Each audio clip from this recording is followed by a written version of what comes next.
বন্ধুরা, কি কিচেনে আপনাদের সকলকে স্বাগত। আজকে আমি বানাবো জামাই ষষ্ঠীর স্পেশাল একদম নতুন স্বাদের নতুন ধরনের একটা চিকেন কারি। তার জন্য আমি এখানে চিকেন নিয়েছি। চিকেনটা আমার খুব ভালো হয়নি, আমার ছেলে দেখে আনতে পারেনি। যাই নিয়ে সেটা দিয়ে আমি বানাবো।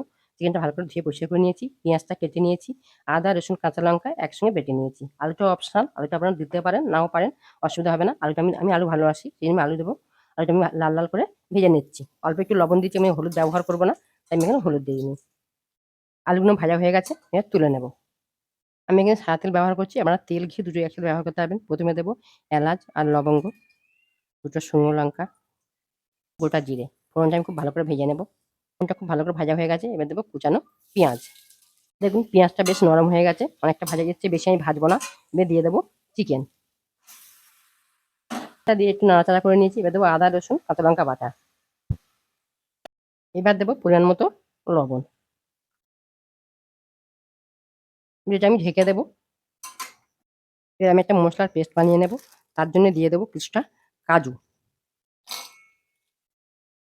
আর দেবো কিশমিশ, দিয়ে লিকুইড দুধ দিয়ে একটা মিহি পেস্ট বানিয়ে নেব।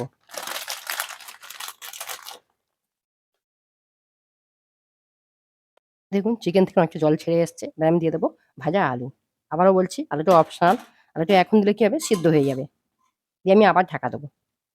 এবার দেবো ধনে জিরে একসাথে গুঁড়ো করা আছে, সেটা দিয়ে দেবো। যদি আপনারা ঝাল বেশি খান, এখানে অল্প একটু গোলমরিচ গুঁড়ো ব্যবহার করতে পারবেন। এবার দেবো ফেটানো টক দই।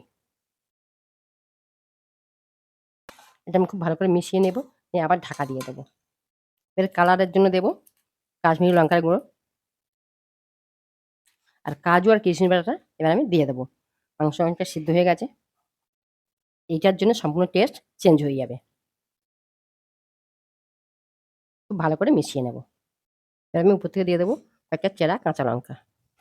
দেখুন জামাই ষষ্ঠীর স্পেশাল চিকেন কারি আমার রেডি হয়ে গেছে। এবার আমি এটা নামিয়ে নেব।